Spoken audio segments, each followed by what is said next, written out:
कैसे ये कैलकुलेट होती है। इस टॉपिक को पूरा डिटेल में समझेंगे विद एग्जांपल्स, तो वीडियो को शुरू से लेकर लास्ट तक जरूर देखिएगा ताकि कोई भी इंफॉर्मेशन मिस ना हो। सो निफ्टी या सेंसेक्स को समझने से पहले हमें इंडियन स्टॉक एक्सचेंज को समझना पड़ेगा। स्टॉक एक्सचेंज बेसिकली प्लेस होती है जहाँ पे शेयर्स की बाइंग एंड सेलिंग होती है, जिसे हम स्टॉक मार्केट बोलते हैं। और इंडिया में ये दो सबसे बड़े एंड पॉपुलर स्टॉक एक्सचेंजेस हैं, BSE Bombay stock exchange and NSE national stock exchange. BSE establish हुआ था 1875 में एंड ये एशिया का सबसे पुराना स्टॉक एक्सचेंज है। करंटली BSE दुनिया का 12th लार्जेस्ट स्टॉक एक्सचेंज है। BSE लोकेटेड है दलाल स्ट्रीट, मुंबई, महाराष्ट्र में, एंड इसमें 5500 से ज़्यादा कंपनीज लिस्टेड हैं। वही नेशनल स्टॉक एक्सचेंज एस्टैब्लिश हुआ था 1992 में। करंटली NSE दुनिया का 10th लार्जेस्ट स्टॉक एक्सचेंज है। ये इंडिया का सबसे पहला स्टॉक एक्सचेंज था जिसमें modern fully automatic screen based electronic trading system provide किया गया था ट्रेडिंग फैसिलिटीज़ को ईजी करने के लिए। NSE का हेड ऑफिस भी मुंबई, महाराष्ट्र में ही लोकेटेड है। अब निफ्टी एंड सेंसेक्स है क्या? ये है इंडेक्सेस। कंट्री की इकोनॉमिक डेवलपमेंट पता करने के लिए एक क्राइटेरिया होता है कंपनी के शेयर्स की फाइनेंशियल परफॉर्मेंस, लेकिन स्टॉक मार्केट्स में तो हज़ारों कंपनीज लिस्टेड हैं। तो अगर हमें मार्केट की परफॉर्मेंस को जानना है तो एक समय पे हर एक कंपनी के स्टॉक को ट्रैक करना मुश्किल है ना। तो इसलिए एक सैंपल लिया जाता है कंपनीज का जो पूरे मार्केट को रिप्रेजेंट करता है, और इस स्मॉल सैंपल को कहते हैं इंडेक्स। तो BSE का जो इंडेक्स है उसे कहते हैं हम सेंसेक्स, एंड NSE का जो इंडेक्स है उसे कहते हैं निफ्टी। सेंसेक्स को BSE 30 भी कहा जाता है क्योंकि इसमें इन 5500 कंपनीज में से टॉप 30 कंपनीज को सिलेक्ट किया जाता है उनकी मार्केट कैपिटलाइजेशन के बेस पे। कंपनीज जैसे Infosys, ITC, hero etcetera. For example मान लो एक मार्केट में सिर्फ दो कंपनीज हैं, X and Y। X company के टोटल 250 शेयर्स हैं जिसमें से 200 शेयर्स अवेलेबल हैं जनरल पब्लिक के लिए एंड 50 शेयर्स हैं कंपनी की मैनेजमेंट के पास, और प्राइस पर शेयर हम मान लेते हैं ₹200। तो कंपनी की टोटल वैल्यू कितनी होगी? Total number of shares multiply by each share value, 250 multiply by 200 is equal to ₹50,000। यह है total market capitalization of company X।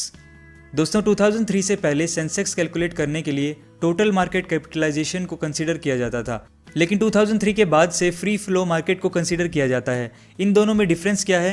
Free flow market में हम जो शेयर्स कंपनी के मैनेजमेंट के पास होते हैं वो हम कंसीडर नहीं करते हैं, हम सिर्फ जनरल पब्लिक के लिए जो शेयर्स अवेलेबल हैं वही इंक्लूड करते हैं।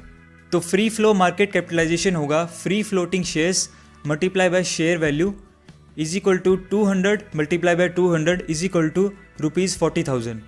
कंपनी Y का फ्री फ्लोटिंग शेयर्स मान लेते हैं 150 and free flow market capitalization ₹60,000। तो एंटायर मार्केट की फ्री फ्लोट कैपिटलाइजेशन हो जाएगी 40,000 plus 60,000 is equal to ₹1 lakh. अब देखते हैं इससे सेंसेक्स कैसे कैलकुलेट होगा। तो इसको कैलकुलेट करने के लिए हमें बेस इंडेक्स लेना पड़ता है।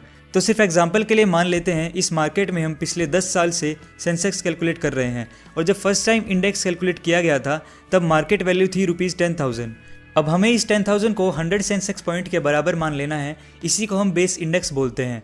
जब पहली बार BSE ने इंडेक्स स्टार्ट किया था तब बेस था 100। ये बेस कैलकुलेशन को ईजी करने के लिए रखा गया था। तो जैसे कि हमारे एग्जाम्पल के हिसाब से फ्री फ्लोट मार्केट कैपिटलाइजेशन है 1 लाख। अब 10,000 अगर 100 सेंसेक्स पॉइंट के बराबर है तो आज के हिसाब से 1 लाख होगा 1000 सेंसेक्स पॉइंट के बराबर, राइट। अब मान लो नेक्स्ट डे कंपनी X को अच्छा प्रॉफिट हो गया एंड उसका हर एक शेयर ₹50 से बढ़ गया, तो फ्री फ्लो मार्केट कैपिटलाइजेशन होगा 250 multiply by 200 is equal to 50,000 plus 60,000 is equal to 1,10,000।